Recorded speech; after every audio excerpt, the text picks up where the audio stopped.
네, 6월은 현충일이 끼어있는 달이고 또 6.25 전쟁이 일어난 달이기도 합니다. 그래서 호국 봉헌의 달로 불리는데요.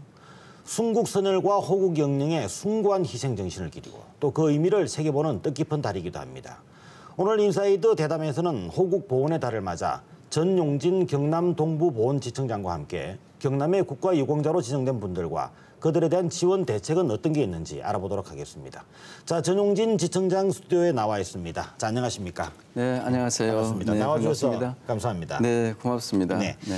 자, 먼저 경남에도 그 호국 보훈 대상자, 국가유공자분들이 많이 계시다고 들었는데요. 네, 예. 경남에 있는 분들 어떤 분들이시고 또 네. 얼마나 되는지 좀 네. 소개를 먼저 좀 해주시죠. 네, 저희 국가보훈제에서는 조국의 어떤 국가의 그 존립과 유지, 또 국민의 생명과 재산 보호, 또 민주화를 위해서 힘쓰신 분들을 국가유공자로 이렇게 칭하고 있고요. 그래서 전국적으로 보면은 약 86만 명이 이제 국가유공자로 되어 있고, 저희 경남에서는 5만 6천 명. 그래서 우리 보훈 가족을 다 합하면은 한 25만 명이 경남에 살고 계십니다. 네.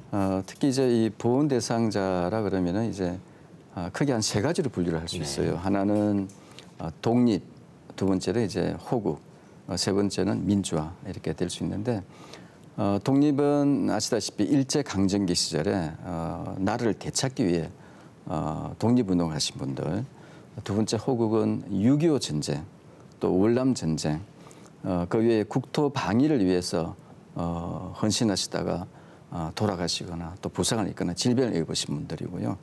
또 세 번째는 이 민주화 유공자 3.15, 또 4.19, 5.18 민주화 유공자, 이분들이 이제 주 성격으로 이렇게 분류를 할 수 있고, 또 그 다음에 이제 우리가 대상별로 분류하면 이제 군인, 경찰, 소방, 공무원 등 다양한 계층과 대상을 저희들이 국가보훈제에서 특별히 관리를 하고 있습니다. 네. 네. 이런 그 국가유공자들이 조금 전에 말씀하셨듯이 경남에만 5만 6천 명 네, 이렇게 예. 그 경남에 살고 계시군요. 네, 예. 상당히 좀 많은 편인 것 같은데. 예, 많습니다. 예. 예, 저희들이 그 경남 지역이 특히 그 당시 6.25 당시 또 여기가 낙동강 진투 아주 격전지였고, 네. 또 여기가 경남 지역이 또 이 독립운동을 하신 분들이 많이 이렇게 계신 분이십니다. 네. 하지만 이분들이 조금 전에 언급하셨던 것처럼 대부분이 이제 고령이시다 보니까 또 연세가 드시면은 건강하셨던 분들도 네. 나이가 고령화됨에 따라서 이런 질병들이 많이 오게 돼 있는데 네, 예. 국가유공자들은 특히나 이제 이런 그 참전용사들 같은 경우에는 그 상해를 입으신 그 네. 부상을 입으신 분들이 많이 계시지 않습니까? 네, 예. 이런 분들이 그 특히나 연세가 들면서 이런 그 아주 고생을 많이 하신다고 하는데 네. 어떻습니까? 이거 우리 정부에서 또 국민들이 이분들에게 뭔가를 좀 많이 해드려야 될 것 같은데 어떤 정책들을 펴고 있는지 소개를 해주시죠. 지금 사실 그 저희 보훈 대상자들이 65세 되시는 분들이 80%를 점하고 있습니다. 굉장히 고령화되어 있는 상태인데, 그러다 보니까 의료 지원이 굉장히 좀 예. 중요하고 절실한 그런 부분들입니다. 그래서 저희들이 그 5대 광역시 네. 서울, 부산, 대구, 대전, 광주에는 보훈병원을 직접 운영을 지금 하고 있습니다. 그런데 좀 그 지역이 다 멀기 때문에 가까운 지역에 저희들이 위탁병원을 이렇게 지정해서 운영을 하고 있고요. 저희 경상남도에도 31개 병원을 지정해서 가까운 곳에서 치료를 받도록 이렇게 하고 있습니다. 그래서 이분들이 부상 질병에서 이렇게 좀 이렇게 치료를 자유롭게 받을 수 있게끔 그분들이 이제 이 국비로 저희들이 다 치료를 해드리고 있고, 그다음에 우리 보훈 가족들도 이렇게 좀 아프시고 그러시면은 우리 보훈병원에 가시면은 본인 부담금 60%만 낼 수 있게끔 하고 있습니다. 자, 월남전 참전용사에 대한 이야기를 또 조금 해봐야 되겠는데요. 네. 이분들 그 상당히 여러 가지로 불행이 많이 따르는 그런 분들이시지 않습니까? 특히나 그 고엽제로 인한 그 피해자들, 고엽제 피해가 인정이 되기까지도 상당히 오랜 시간이 걸렸습니다만은 그 이후에도 이런 거 치료가 쉽지 않아서 또 고통을 많이 받고 계신 분들도 있는데요. 자, 이분들에 대한 그 의료 지원 시스템 좀 여쭤봐야 되겠는데 어떻습니까? 사실 1965년 전후로 해가지고 저 멀리 떨어져 있는 베트남, 옛날에 월남이라 그랬었는데요.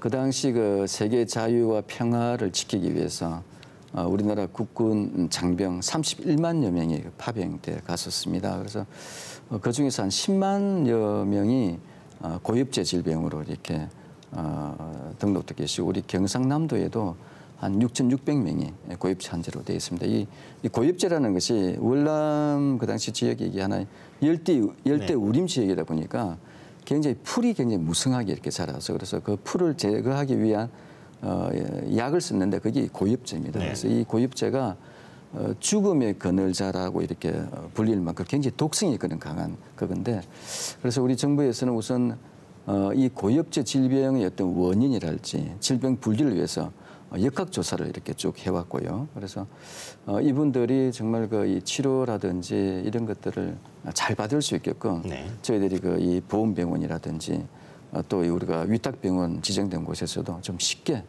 이렇게 무료로 이렇게 치료를 받을 수 있게 해드리고 있고요.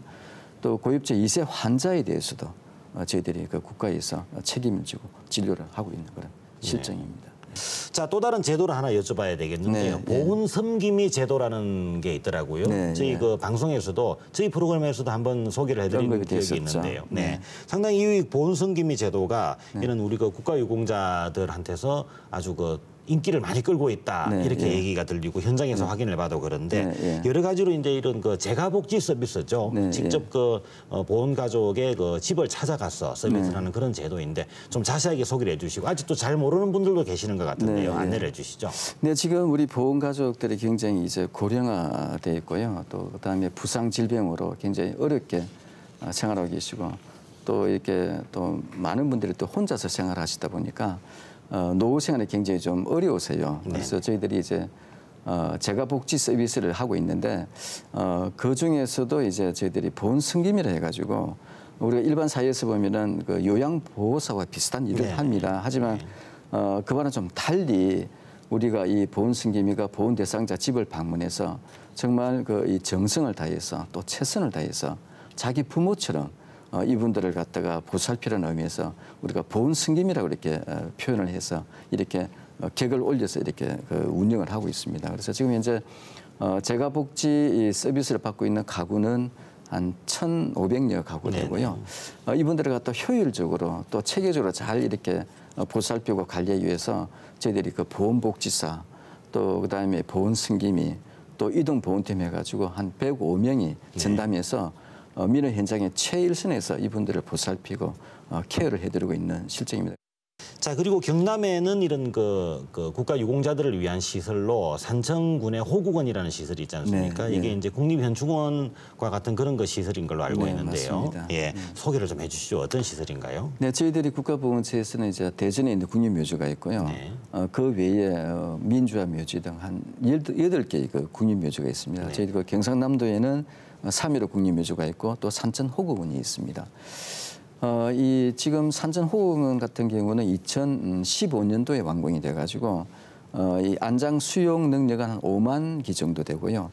현재 한 2,700 분이 이렇게 그 안장되어 있습니다. 자, 그러면은 또 한 가지 최근 들어서 중요한 변화가 보훈 정책에 있어서 있었는데요.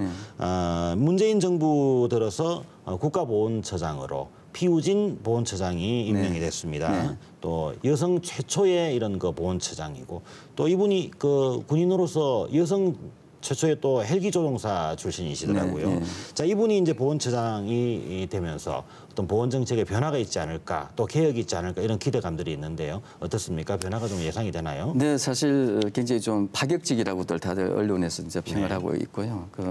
주로 이제 우리 그 보훈 대상자분들이 주로 남성분들이세요. 이게 주로 안보라든지 국방이라든지 그래서 주로 장성급에서 주로 많이 이렇게 장가 처장님으로 오셨는데. 네네. 사실 그 예비역 중령 출신이 오신 것이 굉장히 파격적이고 특히 이제 여성분이 오셨다는 것에 대해서 굉장히 좀 아주 의외의 인사였다 얘기를 하고 있습니다. 그리고 지금 새로운 처장님께서는 이 외면보다도 뭔가 좀 내면속 그래서 보다 우리 보훈 가족을 좀 가까이 좀 이렇게 다가설 수 있는 좀 따뜻한 그런 그 보훈 정책을 펼치시겠다고 말씀하셨습니다. 하시고 싶은 말씀이 굉장히 많으시겠습니다만 네, 시간이 좀 허락하지 않으니까 네, 네. 마지막으로 경남도민들께 드리고 싶은 말씀이 있으시다면요. 네, 6월은 호국 보훈의 그 달입니다. 네. 그래서 정말 우리가 이 자유롭고 또 평화롭고 번영되고 풍요로운 나라가 이렇게 만들어지기까지는 수많은 사람들의 어떤 피와 땀과 눈물이 있었습니다. 그래서 우리가 정말 이분들을 기억해내고 또 이분들의 정신을 이어받아서 우리나라가 더 큰 대한민국으로 발전할 수 있도록 이렇게 우리 국민들이 좀 결집했으면 좋을 것 같고요. 특히 6.25 호국보훈을 달 맞아가지고 나라를 위해 희생하신 분들이 이렇게 계신 곳에 찾아가셔서 그분들을 추모하고 또 감사하는 마음도 가졌으면 좋을 것 같고 또 주변에 우리 보훈 가족이 있으면은 위로와 격려와 감사의 마음을 좀 전해줬으면 고마울 것 같습니다. 네.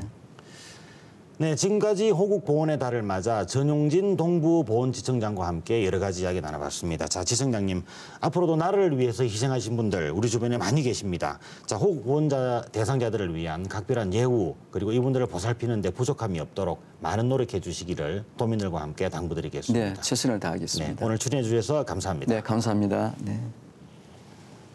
네, 앞서 전해드렸습니다만 낙동강을 비롯한 4대강 보가 지난 1일부터 상시 개방 체제로 전환됐습니다.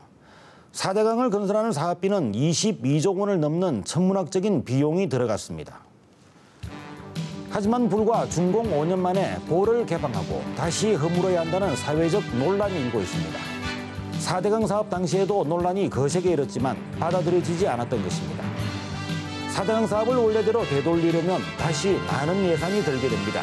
잘못된 판단과 정책 결정이 국민들의 생활에 직접적인 피해를 주는 대표적인 낭비 사례가 될 상황입니다. 이제부터라도 신중하게 잘 결정해서 피해를 최소화해야 하겠습니다. 뉴스인사이드 오늘 순서 여기까지입니다. 시청해 주셔서 감사합니다.